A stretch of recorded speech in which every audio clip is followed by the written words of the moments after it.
TKIT Al-Azharul Ulum. Saat ini saya mengikuti pendidikan calon guru penggerak angkatan 7 dari Kabupaten Sukoharjo. Pada video kali ini saya akan berbagi praktik baik tentang penerapan budaya positif.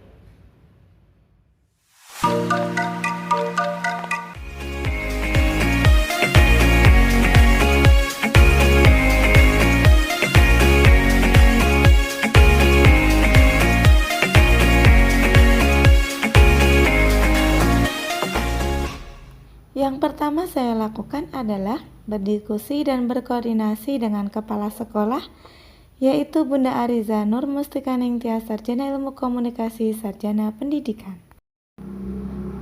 Dan saatnya saya melakukan aksi nyata, yaitu membuat kesepakatan kelas bersama anak-anak TKB 2 TKIT Al-Azharul Ulum. Every sha-la-la-la-la, you feel something new. Every sha-la-la-la-la, you feel something. Teman-teman, siap. Oke, masih ingat kesepakatan kita bersama yang dibuat beberapa hari yang lalu? Masih ya, Aksa masih ingat? Masih ingat. Kita ulang lagi, kita ingat-ingat.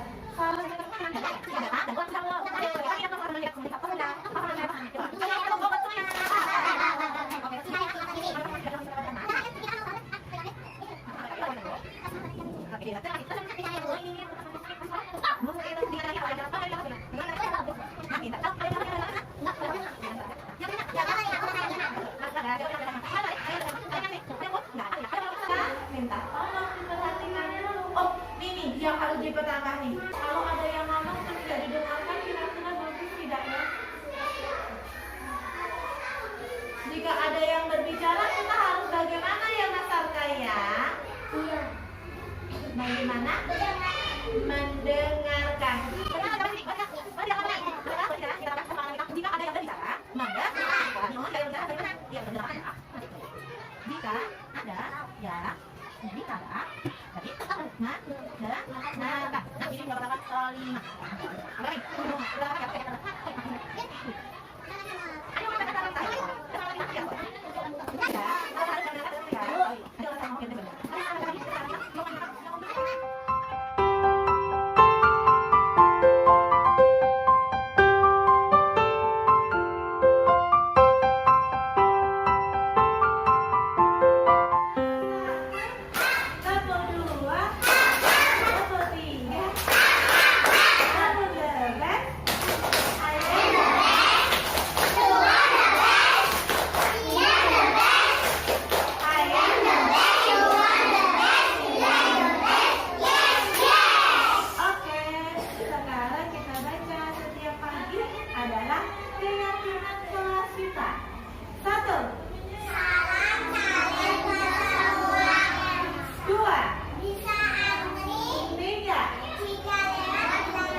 Bismillahirrahmanirrahim. Assalamualaikum warahmatullahi wabarakatuh. Waalaikumsalam warahmatullahi wabarakatuh. Terima kasih bunda-bunda yang telah menyempatkan waktunya pada siang hari ini. Pertama-tama untuk memulai forum diskusi pada siang hari ini, mari kita buka dengan bacaan basmalah bersama-sama. Bismillahirrahmanirrahim. Yang kedua adalah forum diskusi yang akan disampaikan oleh Bunda Ririn Parlina. Kepada Bunda Ririn kami persilahkan.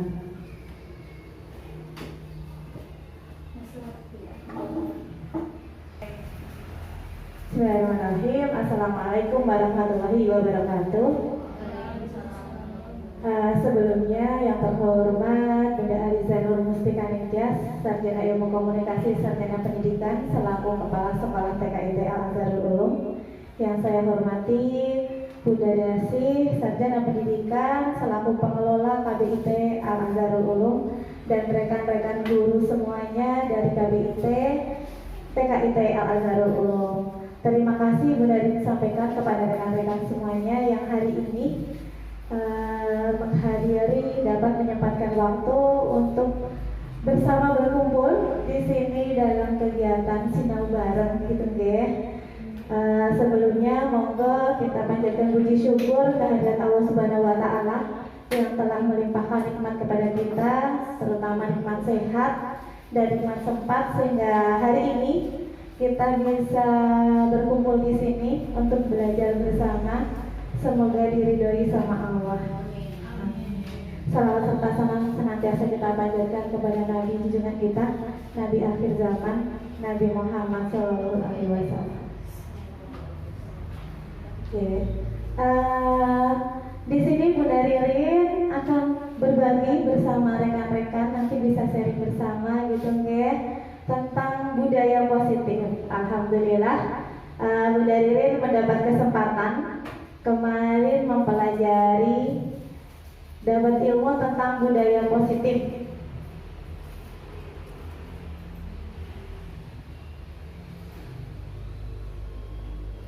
Sedikit ilmu yang dipelajari Bunda Ririn nanti ditularkan ke rekan-rekan, semoga bisa juga dimanfaatkan dan kita sama-sama menciptakan budaya positif di sekolah kita.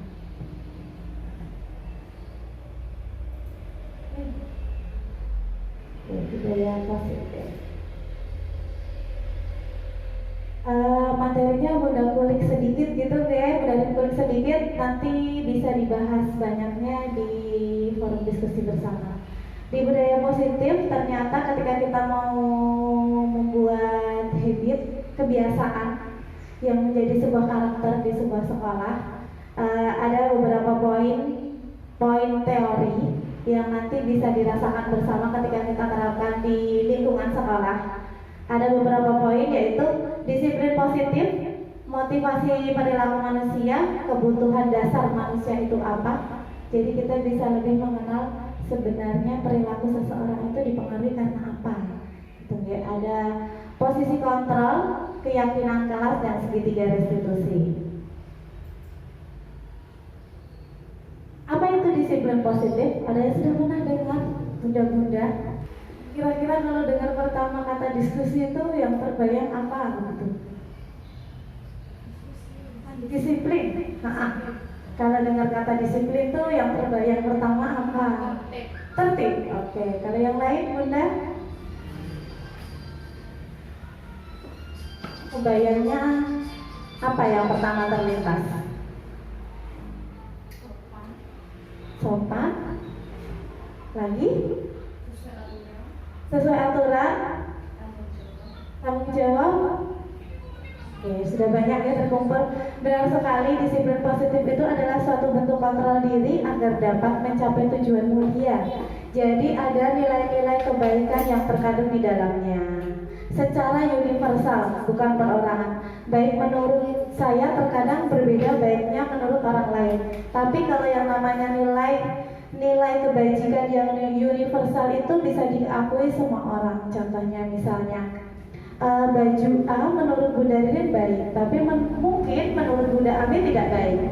Tapi yang dimaksud di sini adalah nilai kebajikan yang universal.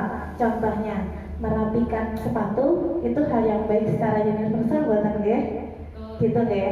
Terus ada nilai-nilai kebajikan yang diakui, Low battery. Please charge. misalnya tanggung jawab. Terus ada satu poin yang kata-kata yang menarik di materi yang didapat yang berada di situ. Setiap organisasi memiliki kebebasan merumuskan nilai-nilai kebajikan mereka sendiri. Betapa kita diberi otonomi untuk menentukan nilai-nilai kebajikan, tetapi tetap melihat kebajikan yang universal, bukan bersifat objektif. Kemudian poin yang berikutnya yaitu motivasi perilaku manusia. Menurut Diane Gosen, ada 3 motivasi seseorang melakukan sesuatu. Nah, ini nih, nanti bisa kita sadari bersama. Ternyata tidak hanya orang dewasa, anak-anak mungkin juga. Ada yang di sini melakukan sesuatu dengan tertib karena takut dihukum? Ada. Anak-anak banyak mungkin. Yang kedua ada motivasi biar aku dapat pujian, biar dapat penghargaan, biar dapat apresiasi dari sekolah. Itu yang kedua. Yang ketiga, ini yang diharapkan motivasi bisa muncul dari semua orang, yaitu motivasi untuk menjadi orang yang mereka inginkan dengan menghargai dirinya sendiri, dengan nilai-nilai yang mereka percaya. Contohnya bagaimana, Bunda? Yang nomor 3, ini yang diharapkan, yaitu motivasi yang datang dari dirinya sendiri untuk menjadi orang yang mereka inginkan, yang menghargai dirinya sendiri dengan nilai-nilai yang mereka percaya. Yang mau kasih pendapat contohnya.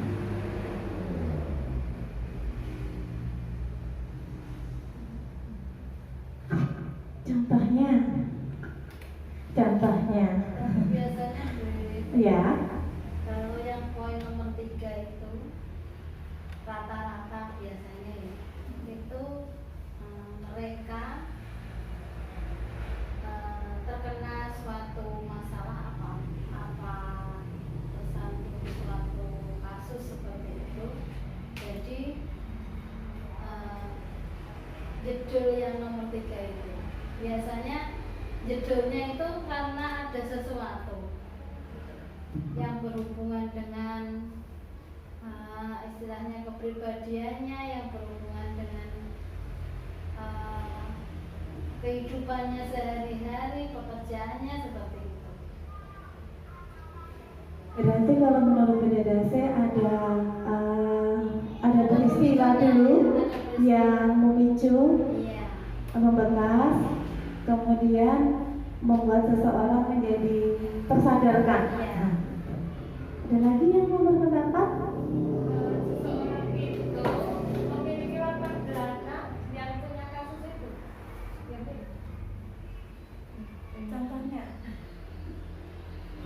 Contohnya mungkin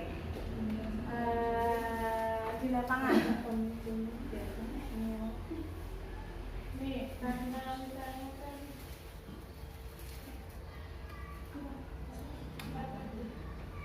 Misalnya, kan pengen baik,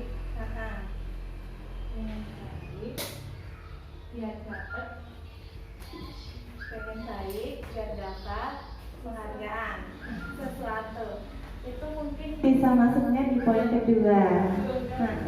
Jadi kalau yang poin kedua itu mungkin seperti ini, karakter yang baik di dalam diri kita sendiri, yang munculnya dari diri kita sendiri. Misalnya ketika saya terlambat ke sekolah mengajar, anak-anak sudah banyak di kelas, itu saya rasanya di dalam hati itu gak enak. Ditungguin anak-anak di sekolah itu rasanya tidak nyaman.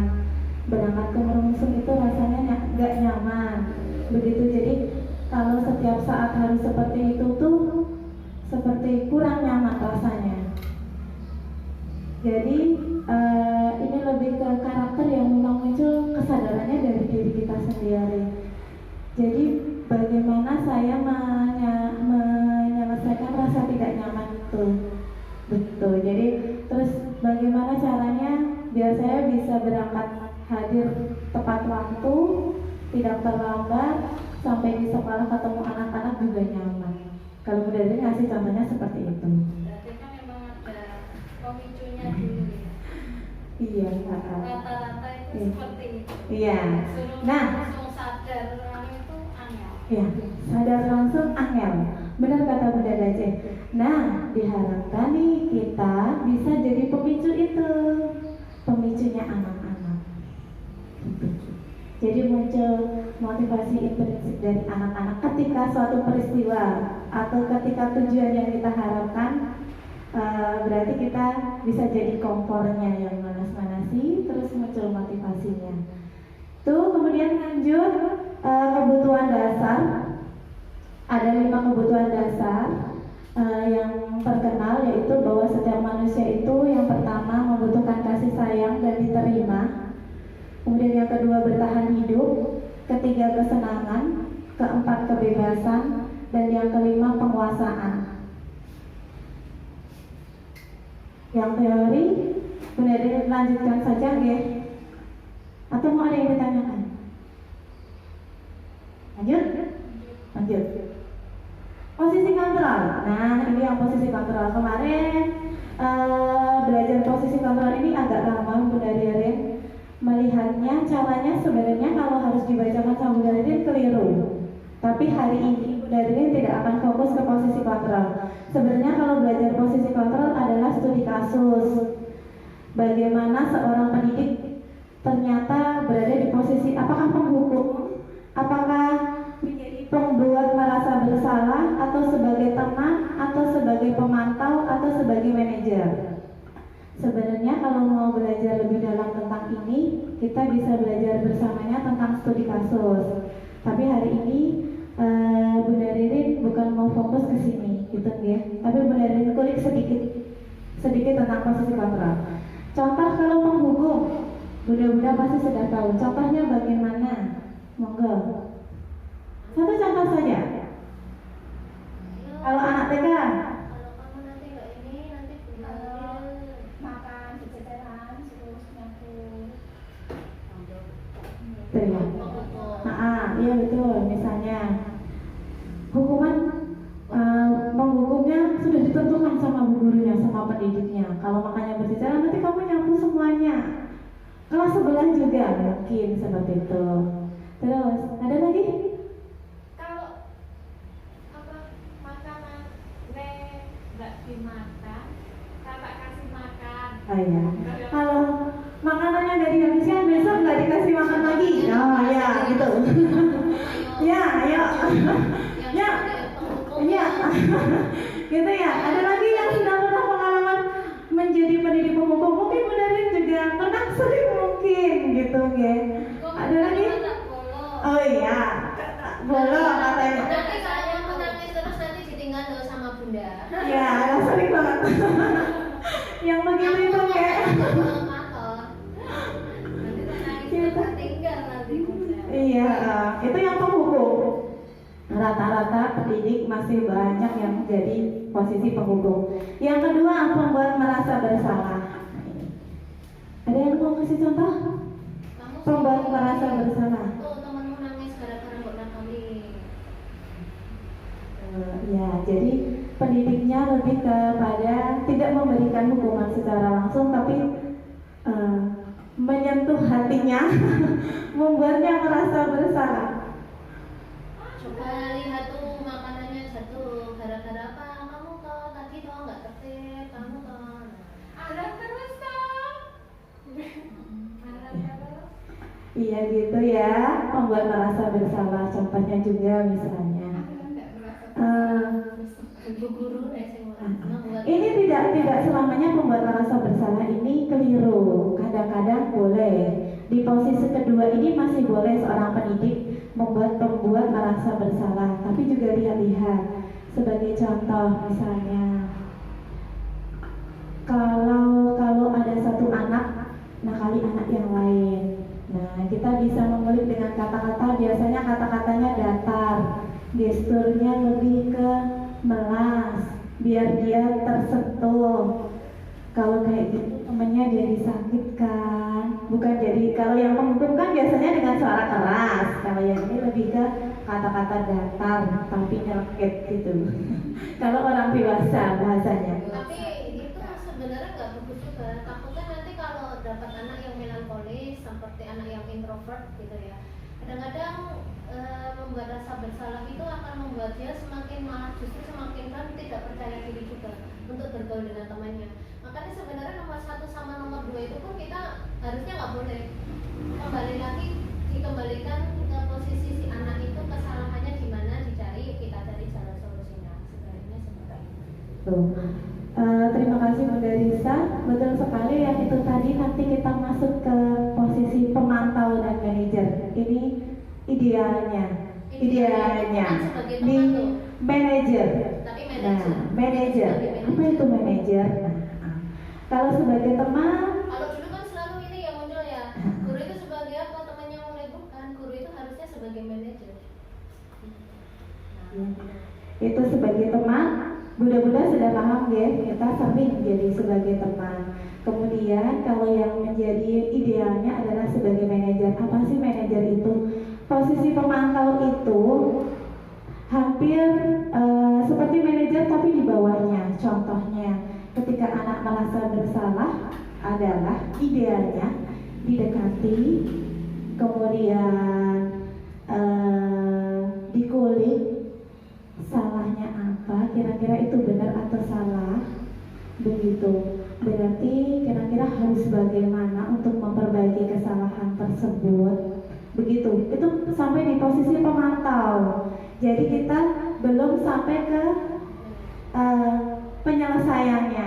Nah, kalau di posisi manajer adalah sampai ke tindakannya. Contohnya, anak-anak yang buang sampah sembarangan, kemudian kita dekati. Di sini harus belajar banyak. Itu situ kalau dari nyari gampang nyari itu di antaranya hukuman dan penghargaan. Ini adalah idealnya respon kita terhadap sebuah kesalahan yang dilakukan siswa atau anak kita. Restitusi itu, ini ada poin-poin yang Bunda tuliskan biar mudah dimengerti. Kita semua akan melakukan hal yang terbaik yang bisa kita lakukan. Semua perilaku pasti memiliki alasan. Kita semua memiliki motivasi internal. Nah, dari situ ini adalah langkah membuat segitiga restitusi. Dimulai dari bagian bawah, yang bagian sini. Yang pertama dilakukan adalah menstabilkan identitas. Contohnya begini kata-katanya. Tadi kamu berbuat salah. Tidak cuma kamu kok yang pernah buat salah. Bunda juga pernah berbuat seperti itu. Begitulah, jadi tidak langsung yang membuat anak-anak down gitu. Jadi kayak memahami posisi dia. Di sini di menstabilkan identitas. Itu contoh kata-katanya. Kemudian langkah yang kedua yaitu validasi tindakan yang salah. Ini apa ya contohnya? Identifikasi. Menurut kamu kenapa ini salah, atau menurut kamu tindakan kamu tadi itu yang kurang tepat apa sih, atau tindakan tadi itu yang tidak membuat teman-teman senang apa sih? Tuh semuanya punya alasan. Atau mungkin ketika datang terlambat itu ditanyain dulu alasannya apa. Setiap dia melakukan sesuatu, terkadang kan setiap anak punya alasan. Seperti orang dewasa, kita kadang-kadang melakukan sesuatu itu ada alasannya, segala sesuatu itu. Kemudian yang terakhir, langkah yang ketiga yaitu menanyakan keyakinan. Nah, di sini ini adalah mencari solusi bersama yang datangnya dari si anak sendiri. Oke, yang sudah terjadi ya sudah, kan sudah terjadi. Kira-kira kamu bisa memperbaikinya bagaimana? Seperti apa? Begitu. Atau kedepannya kamu akan melakukan apa? Begitu. Tapi diusahakan adalah munculnya dari si yang melakukan kesalahan, si anak sendiri. Begitu. Ini langkah segitiga restitusi. Boleh bisa? Belum juga. Sama-sama masih belajar. Tahu ilmunya dulu, pelan-pelan diterapkan. Begitu ya. Itu segitiga restitusi. Nah, kalau yang ini yang ingin Bunda Ririn bagikan ke rekan-rekan guru semua yaitu keyakinan kelas. Di sini keyakinan kelas kita biasa familiarnya kata kesepakatan kelas. Bedanya bagaimana ya Bunda Risa? Bedanya kesepakatan kelas dan keyakinan kelas. Sama aturan main itu loh. Biasanya. Ya, aturan main atau kita kesepakatan kelas sebelum kita melakukan sesuatu, sekedar jalan-jalan kan kita kadang-kadang buat kesepakatan dulu, mau apapun buat kesepakatan dulu. Nah ini disebut juga dengan keyakinan kelas. Dari meringkaskan kata-katanya dari uraian yang panjang, bagaimana tahapannya membuat keyakinan kelas? Membuat daftar kebajikan dulu bersama anak-anak. Kalau yang banyak contoh, dikiranya orang-orang mungkin keyakinan kelas bisa dipikirkan bersama adalah dengan anak-anak yang usianya sudah besar. Ternyata tidak. Anak-anak usia taman kanak-kanak juga bisa, apalagi anak-anak yang sekarang kritisnya luar biasa. Yaitu membuat daftar kebajikan bersama. Hal-hal yang baik yang akan disepakati di kelas. Kemudian tentukan nilai kebajikan yang akan jadi perhatian, apalagi anak-anak TK. Gak mungkin kita langsung bikin daftar keyakinan kelas. Apalagi mereka prosesnya sedikit demi sedikit karakternya ya, penanaman karakternya. Kemudian sempurnakan beberapa kebajikan yang benar mau disepakati bersama dulu, proses. Tidak langsung banyak. Lalu yang terakhir membuat poster keyakinan kelas yang dapat dilihat jelas setiap hari. Kalau anak usia TK bisa dengan gambar-gambar.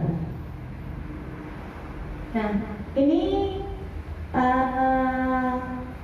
kesimpulan poin-poin penting ketika mau menyusun keyakinan kelas G. Keyakinan kelas itu bentuknya pernyataan universal, bukan perorangan, karena ini kesepakatan kita bersama di kelas. Berupa kalimat positif. Masih belajar Bunda Ririn, berupa kalimat positif. Bukan contohnya nih. Tidak. Jangan. Bukan begitu ya. Kalau kemarin dikasih ide dari Bunda Risa, apalagi untuk anak TK, lebih ke langsung poin to the point saja. Misalnya, jika ada yang berbicara, mendengarkan. Begitu. Jika ada yang berantakan, dirapikan. Itu lebih mudah dipahami anak-anak ketimbang kata tertib. Itu kan proses. Nah, tidak mendorong, tidak mukul teman. Itu bisa diganti sayangi teman. Jadi lebih ke kata-kata yang positif. Kemudian tidak terlalu banyak dan mudah diingat. Sedikit-sedikit tapi konsisten itu lebih baik ketimbang banyak tapi tidak terlaksana.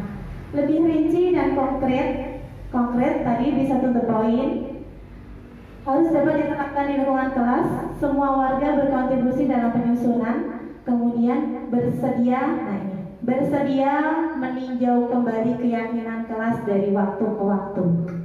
Direfleksi, bukan semangatnya pas awal toh, habis itu ambil gitu.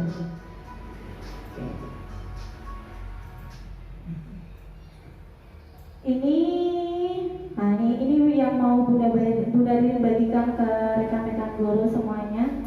Nanti semoga bisa menularkan hal baiknya, yang baik yang ditiru, yang masih kurang nanti diperbaiki. Bunda Ririn menyusun keyakinan kelas bersama anak-anak. Dibikinnya di tempat yang bisa dipasang dan dilepas.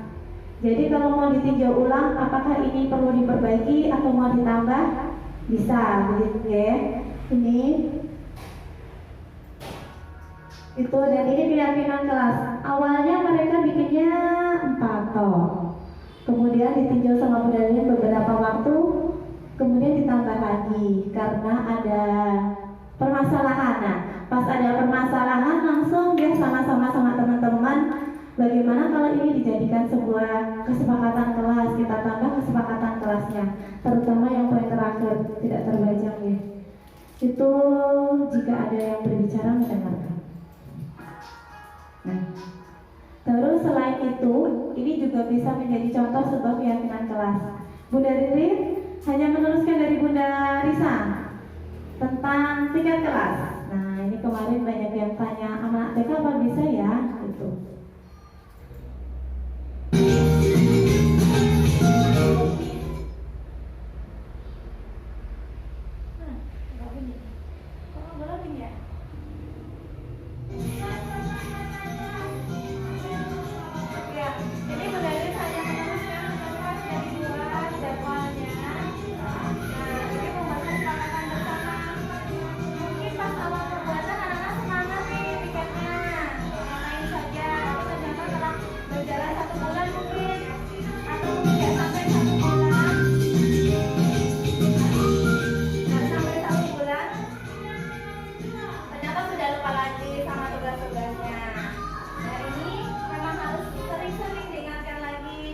lagi begitu.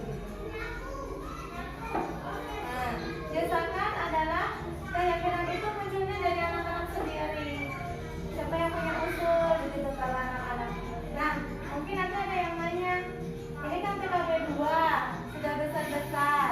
Bagaimana dengan anak-anak yang kecil? Apakah bisa? Yang tahu bisa atau tidaknya setelah bunda-bunda mencoba. Itu deh. Nanti ditanya bisa nggak ya? Coba dulu. Coba dulu. Kalau hasil dari mengatakan bisa ya ngajak semua. Mungkin kalau kejadian lebih kondusif bisa. Kalau tak bisa ya nanti coba.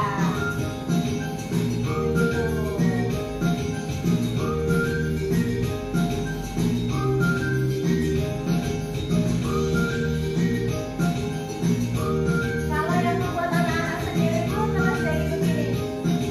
Kalau ada temennya yang lupa atau lalai, nanti yang ingetin temennya. Lupa lo, lupa. Ini. Setelah membuat kesepakatan, yang jelas adalah kan tidak berhenti nih, cuma dibikin kita pajang di kelas besar. Enggak, tapi jangan diterapkan. Nah, ini penerapannya nih. Berarti hanya mendokumentasikan beberapa kata yang bisa terlihat oleh kamera. Kalau yang lainnya kan lebih ke adab begitu. Jadi tidak ada. Selain itu, setiap pagi yang dilakukan adalah membaca keyakinan kelas itu lagi. Apalagi anak TK harus sering ulang dari.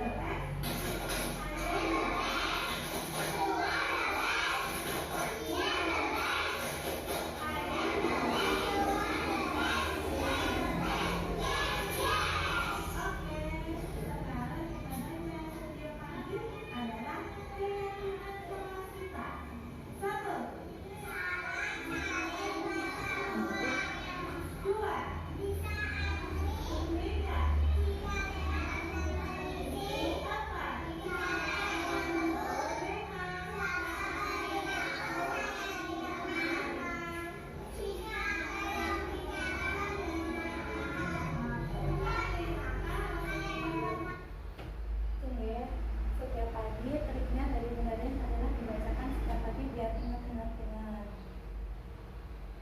Ingat, mudah dilihat. Ada pertanyaan? Itu udah teman-teman. Bagaimana kira-kira membayanginnya kalau yang Bunda TKA? Atau mungkin Bunda Ami yang kelasnya Bunda Ami? Ya emang harus dicoba. Iya, betul. Kalau Bunda Rin ngomong bisa, enggak juga, enggak tahu juga kan kondisinya seperti apa. Tapi yang baik adalah dicoba. Kalau cuma berhenti di sini ya tidak tahu bagaimana nanti responnya atau apa yang terjadi jika keyakinan kelas ini dicobakan di anak-anak usia 4 tahun. Poinnya adalah ketika jenengan mau bikin kesepakatan, sesuaikan dengan kondisi anak di tempat jenengan usianya. Misal TKA itu nggak mungkin akan sebanyak itu keyakinan kelasnya. Berarti bagaimana? Satu hari satu aja dulu. Kita buat satu keyakinan kelas ini untuk dilaksanakan secara konsisten nanti selama 1 minggu. Misalkan seperti itu. Makanya dalam sebuah keyakinan kelas tadi kan bisa ditambahkan, bisa nanti dikurangi kalau sudah menjadi sebuah karakter, karena goalnya itu adalah muncul sebagai karakter. Teman-teman, tantangannya nanti terberatnya adalah konsistensi diri kita sendiri dulu, memperbaiki diri kita sendiri dulu. Berat loh itu. Itu kan kayak gampang, tapi itu sesuatu PR yang WOW. Iya betul, makanya disitu dituliskan dari dilaksanakan secara konsisten. Dulu senantiasa sabarnya harus luas Bunda. Yang terakhir adalah refleksi, selalu muncul refleksi. Kenapa di mana-mana dengar kata refleksi? Karena memang penting gitu ya. Kalau dulu kalau Bunda Rin mengulik itu biasanya kita ada koreksi. Evaluasi. Oh iya, koreksi atau evaluasi.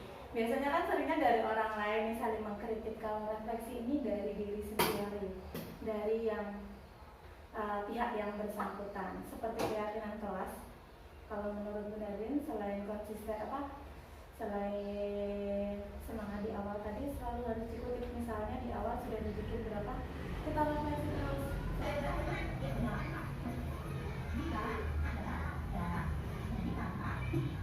Kalau keyakinan kelas itu bisa dihilangkan, kalau ditemukan bisa ya.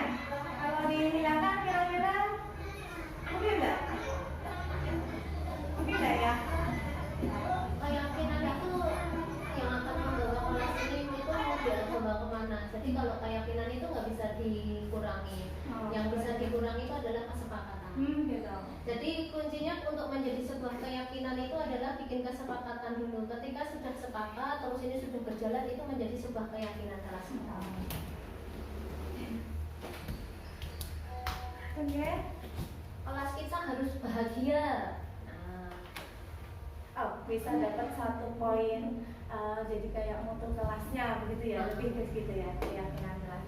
Ya, terus satu hal, Bu Dari dapat kata-kata bagus untuk kita semua. Pendidikan itu mengobarkan api, bukan mengisi bejana. Pendidik itu jadi provokatornya, bukan mengisi ilmu-ilmu langsung ke dalam anak-anak, mengisi bejananya anak-anak, melainkan kita cukup jadi pemantiknya saja, ngulik-ngulik biar mereka muncul, menemukan, menumbuhkan ilmu-ilmu baru dari diri mereka sendiri. Itu penutup dari Bunda Riarin, mungkin ada yang mau di-sharingkan? Sharing Bunda. Iya, ada Ami monggo. Curhat dulu. Bunda Dewi, saya mau menanyakan soal yang pertama kali tentang kasih sayang.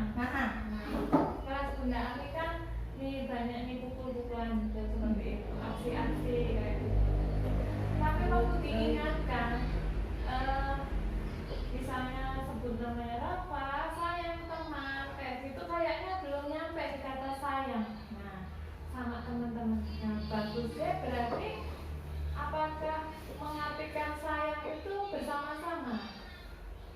Kan kata-kata yang dihindari, jangan pukul teman, tidak boleh kan. Terus kan Bu Ami juga memilih kata sayang, Ya. tapi belum nyampe juga nih. Nah, terus Nyambung ya. gimana nih? Nanti dari Bunda Ririn dulu, terus nanti yang lain ngasih pendapat juga ya. Dalam Bunda Ririn, memang ya perlu itu tadi, kita duduk bersama, kita bahas bersama. Menurut penilaian saya itu sudah lebih mending, sudah lebih paham anak-anaknya. Yang konsistensinya emang harus konsisten. Oke, satu kata dulu di depan, konsisten. Setiap hari kita kasih penjelasan gitu. Terus habis itu waktu itu ada salah satu anak tiba-tiba tuh kan harus pukul-pukulan gitu. Aku kalau kamu pukul-pukul aku nggak mau temenan sama kamu gitu. Temennya itu saya nggak bilang sih, cuma tiba-tiba ada anak yang bilang seperti itu sama anak yang suka mukul gitu. Terus tiba-tiba tuh anaknya tuh nangis gitu guys. Terus habis itu saya kumpulkan gitu, saya kasih penjelasan. Oh ternyata gitu ya teman-teman. Ternyata teman-teman yang lain itu kalau misalnya dipukuli temennya nanti terus nggak mau lagi gini. Oh ternyata temennya itu lebih suka bareng-barengnya kalau kita bisa rukun segini gitu, dijelasin kayak gitu. Terus jadi sedikit demi sedikit itu anak-anak jadi paham ya, walaupun memang masih ada yang seperti itu. Terus ada lagi yang ngingetin gitu, ada temennya yang sudah paham itu sedikit-sedikit itu ngasih pengetahuan juga ke teman yang lain gitu. Jadi memang harus konsisten sabar. Betul. Ada lagi? Lagi yang mau berpendapat, yang punya pengalaman yang sama, anaknya yang pukul-pukulan. Coba ya Bunda Ami, sedikit demi sedikit dicoba. Mungkin tadi permasalahan juga itu si anak ini belum memahami konsep kasih sayang itu seperti apa. Jadi ketika kita mau mengenalkan si anak itu, pertama kita identifikasi dulu kasih sayang itu, ya kita jelaskan. Bisa mengambil sebuah film. Jadi pagi hari itu kan sebelum jenengan melakukan masuk ke kegiatan inti, kita nonton film dulu tentang motivasi. Banyak tuh. kartun-kartun tentang perbuatan baik, perbuatan yang jahat seperti itu. Nah, anak-anak dikasih tahu kita melihatkannya bukan melihatkan perbuatan yang buruknya, tapi kartun-kartun yang perbuatan yang baik. Tuh, ditontonkan dulu tuh. Tergantung si anak ini sukanya dengan cara apa. Rafa itu sukanya dengan cara apa? Nonton film, cerita atau apa? Nonton film berarti kita harus mencarikan itu. Nah, referensi. Setelah itu baru masuk ke studi kasus, gitu kan? Ada apa nih ketika kita nanti melakukan sebuah kebaikan? Kita masukkan ke arah spiritual. Makanya penting sekali di dalam kita ini kan orang Islam nih, gitu kan? Ternyata kita kasih sayang itu perintahnya Allah loh.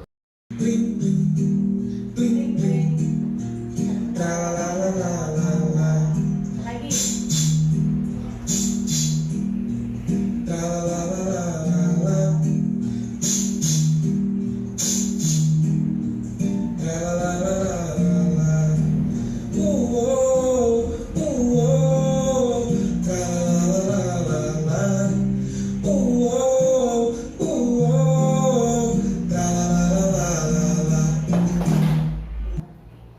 Sudah ya.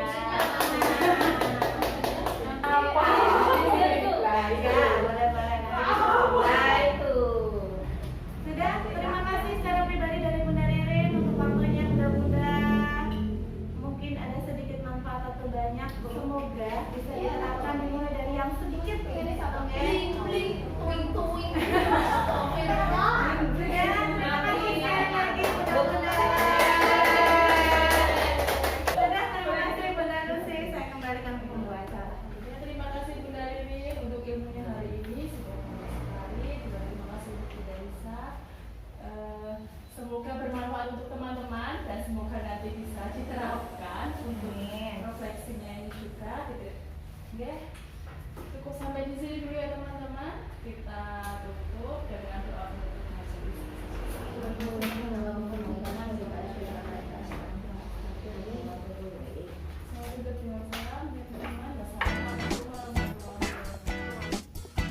Dari aksi nyata ini, saya dapat merefleksi bahwa awalnya saya mengira bahwa akan sulit mengajak anak usia dini untuk duduk bersama berunding membuat kesepakatan kelas. Ternyata menarik, mereka bisa memunculkan pendapat dari gagasan mereka sendiri. Dari respon baik anak-anak, saya begitu bersemangat. Anak-anak juga antusias menjalankan kesepakatan bersama. Namun setelah berjalannya waktu, saya memang harus senantiasa merefleksi, mengulang kembali untuk mengingatkan. Saya jadi mengerti bahwa konsisten adalah kunci terciptanya sebuah budaya. Dari refleksi tersebut, saya merencanakan sebuah perbaikan, yaitu harus diingat adanya pengulangan dan konsisten, belajar sabar dan tidak terburu-buru, kerjasama dengan semua warga sekolah. Oke, Mbak Naira masih ingat keyakinan kelas kita? Apa coba? Yuk kita ingat-ingat bareng yuk. Salam saling ke semua, bisa antri jika lewat, bilang permisi, bicara yang lembut, jaga perilaku, sayangi teman, jika ada yang bicara mendengarkan. Oke, Mbak Naira seneng gak kalau temennya datang terus langsung tos sama Mbak Naira? Seneng ya? Oke, kalau di kelas semuanya saling sayang, seneng gak? Naira tadi pagi sudah tertib, bisa antri cuci tangannya. Oke, hebat. Senang enggak kalau kelasnya bisa tertib, bisa sayang semuanya? Senang? Oke, tetap dijaga keyakinan kelasnya ya Mbak Naira ya. Demikian tadi adalah praktik baik yang sudah saya lakukan di TKIT Al-Azharul Ulum dalam rangka menerapkan budaya positif. Semoga dari video yang saya bagikan dapat bermanfaat untuk pendidik yang lain. Selalu semangat untuk semua pendidik. Mari bersama bergerak, tergerak, menggerakkan. Salam guru penggerak. Guru bergerak, Indonesia maju.